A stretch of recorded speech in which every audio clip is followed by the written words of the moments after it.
Dom Pedro I was the founder and first ruler of the Empire of Brazil. Pedro was born on 12 October 1798 in the Guedes royal palace near Lisbon. His full name was Pedro de Alcântara Francisco Antonio João Carlos Javier de Paula Miguel Rafael Joachim José Gonzaga Pascal Cipriano Serafim. But in short they called him Dom Pedro, which means something like Lord Pedro. His mother was Donna Charlotta Joaquina. She was the daughter of King Don Carlos IV of Spain, and his father was Prince Dom João, who later became King of Portugal. His mother Charlotta always had the best interests of Spain in her mind, was unfaithful to her husband and plotted against her husband with dissatisfied Portuguese nobles. In 1801, Pedro was his father's heir and Prince of Beira, upon the death of his older brother Francisco Antonio. He lived with his grandmother in the Culus Palace, while both his parents lived in different palaces. His grandmother, Queen Maria I, was declared insane in 1792, and because of this Pedro's father ruled Portugal as regent. When Pedro was 9 years old, he and his family fled to Rio de Janeiro, the capital of Brazil and Portugal's largest and wealthiest colony. They arrived in March 1808. The reason for this was that the French army sent by Napoleon was getting close to Lisbon. During his voyage to Brazil, Pedro conversed with the ship's crew, picking up navigational skills.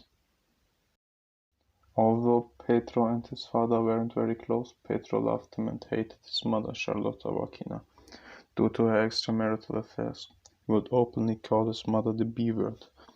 He had a great education consisting of mathematics, political economy, logic, history and geography. He learned to speak and write not only in Portuguese but also in Latin and French. He could translate from English and he understood German. He continued to study even as Emperor of Brazil. Yet he remained impulsive and sometimes dismissed his instructors in favor of activities that he found more interesting. At his father's farm in Santa Cruz, Pedro trained unbroken horses, something he was very skilled in. He loved to hunt together with his brother and was into wood carving and furniture making. He became a talented composer and singer. He was able to play the piano, flute and guitar. Pedro would frequently engage in conversations with people on the streets, noting their concerns, as any good monarch should. Pedro was hyperactive, short-tempered, and easily bored. He disguised himself as a traveler and visited taverns in Rio de Janeiro. He rarely drank alcohol but was said to be a womanizer. In 1817, Pedro was married by proxy to Maria Leopoldina, the daughter of Emperor Franz I of Austria. It is said that when Maria met Pedro, she immediately fell in love with him. In October 1820, the military garrison in Portugal had mutinied, leading to what became known as the Liberal Revolution of 1820. The military formed a provisional government. Pedro's father decided to send Pedro to Portugal to rule as regent on his behalf and to deal with the revolutionaries. Pedro supported the ideas of liberalism and his father João VI postponed Pedro's departure for as long as possible. He feared that once Pedro arrived in Portugal he would be acclaimed king by the revolutionaries. In February 1821, Portuguese troops stationed in Rio de Janeiro mutinied. João VI and his government made nothing about this, so Pedro decided to act on his own and rode to meet the rebels. Pedro negotiated with them and convinced his father to agree to the terms, which included naming a new cabinet and making an oath of obedience to the forthcoming Portuguese constitution. A revolutionary government was formed, and again good old João did nothing to do anything about it. And it was up to Pedro to deal with it, so he took the initiative and sent army troops to re-establish order. Under the pressure of the courts, João took his family and they departed for Portugal on the 26th April, leaving Pedro and his wife in Brazil. Pedro's father warned Pedro. Pedro, if Brazil breaks away, let it rather do so for you, who will respect me, than for one of those adventurers. As regent, Pedro reduced government expenditure and taxes. He even set some revolutionaries free. In June 1821, army troops under Portuguese Lieutenant General José Aviles mutinied, demanding that Pedro take an oath to uphold the Portuguese constitution. Pedro rode out alone to meet the mutineers. He calmly and resourcefully negotiated with them, thus winning the respect of the troops, reducing the impact of their more unacceptable demands. One of those was to turn Pedro into a mere figurehead and transfer power to Aviles. The prince accepted it, but warned that it was the last time he would yield under pressure. The crisis reached a point of no return when the courts dissolved the central government in Rio de Janeiro and ordered Pedro's return. In January 1822, Pedro was presented with a petition that contained 8,000 signatures that begged him not to leave the country. Pedro said, "Since it is for the good of all and the general happiness of the nation, I am willing. Tell the people that I am staying." Aviles mutinied again and tried to force Pedro's return to Portugal. This time, though, Prince Pedro fought back, rallying the Brazilian troops and arming civilians. Aviles was outnumbered and surrendered. He was expelled from Brazil alongside his troops. Pedro visited other provinces in Brazil to gain support from outside of Rio de Janeiro. When he returned from São Paulo, he received news that the courts would not accept self-governance in Brazil and would punish all who disobeyed its orders. Pedro mounted his mare and addressed his guards and companions. He said, "Friends, the Portuguese courts wish to enslave and persecute us. As of today our bonds are ended. By my blood, by my honor, by my God, I swear to bring about the independence of Brazil. Brazilians, let our watchword from this day forth be independence or death." On the 12th October, on his 24th birthday, Prince Pedro was acclaimed Emperor Dom Pedro I. He was crowned on the 1st December in what is today known as the Old Cathedral of Rio de Janeiro.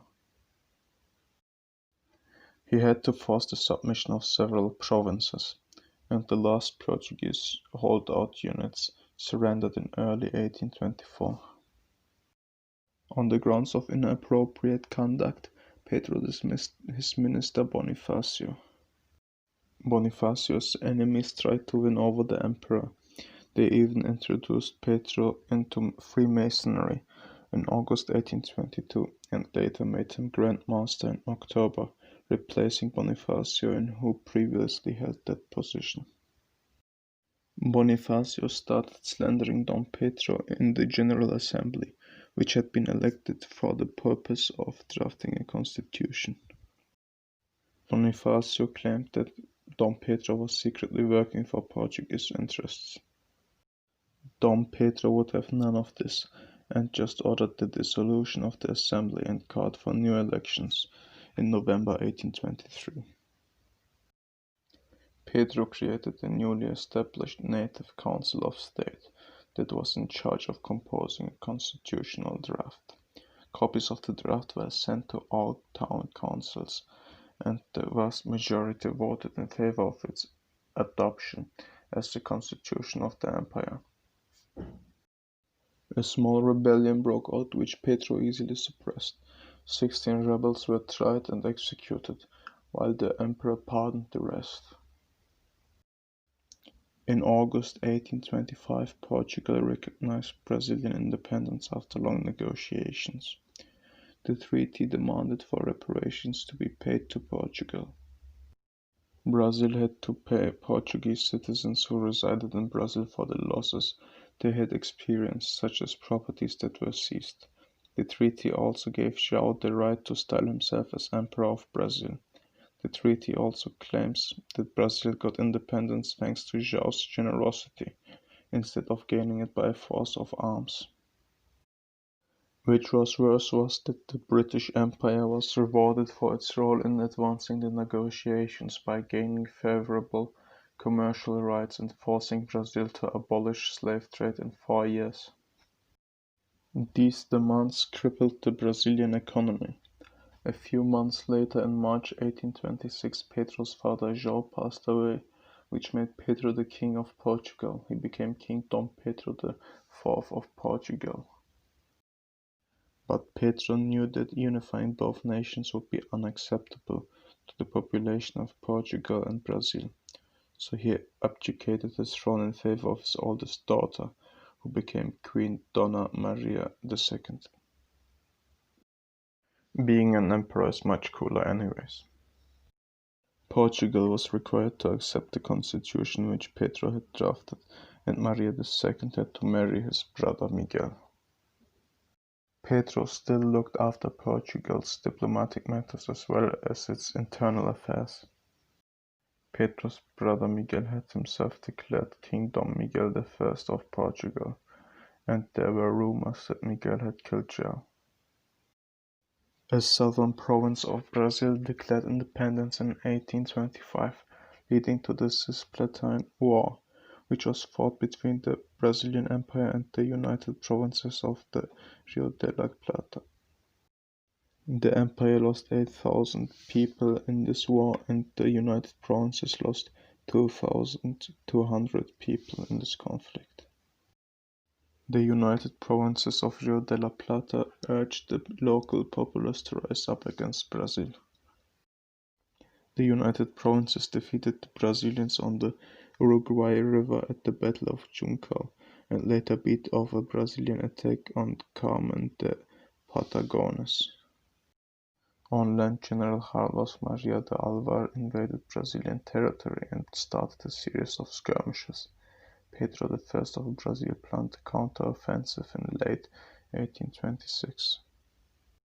He gathered a small army mainly composed of southern Brazil volunteers and European mercenaries. Because of local rebellions throughout Brazil, the recruitment was hampered.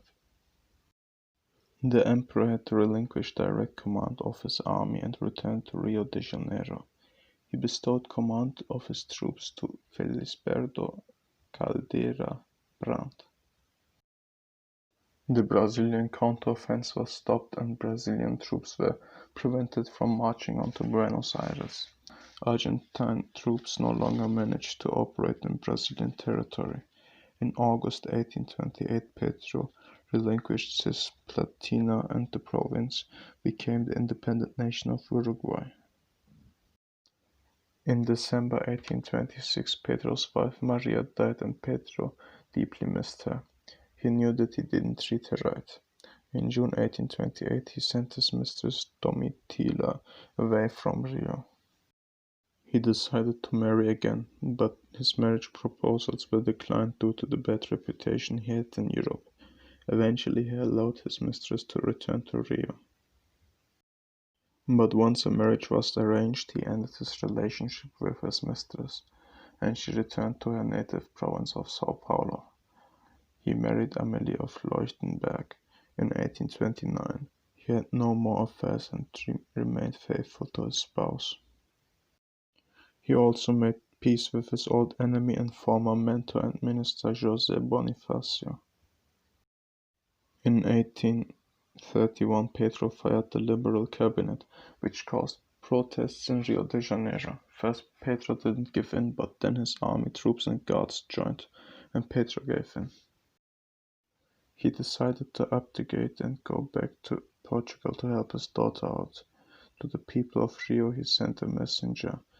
The message said, "Here you have my act of abdication. I'm returning to Europe and leaving a country that I loved very much, and still love." He left Brazil and arrived in France in June 1831. He shuttled between France and Britain, where he was warmly welcomed. However, he never received any actual support from either government to restore his daughter's throne. With limited funds, Pedro organized a small army composed of Portuguese liberals, mercenaries, and volunteers. Pedro sailed to a territory that was still loyal to his daughter. After a few months of final preparations, they embarked for the Portuguese mainland. Pedro and his troops entered the city of Porto unopposed in July. Miguel's troops began besieging Pedro in the city of Porto. The siege lasted for more than a year. During the war, Pedro mounted cannons, dug trenches, tended the wounds, ate among the rank and file, and fought under heavy fire as men next to him were shot or blown to pieces. Pedro decided to divide his forces and sent a portion to launch an amphibious attack on southern Portugal. The Algarve region fell to Pedro's troops and they marched north straight for Lisbon, which capitulated on the 24th July. Pedro's troops proceeded to subdue other parts of Portugal. The conflict seemed to be over, but then Pedro's Spanish uncle Don Carlos intervened. But Pedro managed to defeat him and his brother. A peace accord was reached on 26 May 1834. In 1834, Pedro was dying of tuberculosis in the same palace that he was born in. Before he died, he dictated an open letter to the people of Brazil, telling them to stop slavery. He said slavery is an evil, an act against the rights and dignity of the human species. On his request, his heart was placed in Porto's Lapa church. His body was interred in the royal pantheon of the House of Braganza. In 1972, on the 150th anniversary of Brazilian independence, Pedro's remains, with exception of his heart, were brought to Brazil as he had requested in his will. His remains were reinterred in the Monument to the Independence of Brazil in São Paulo.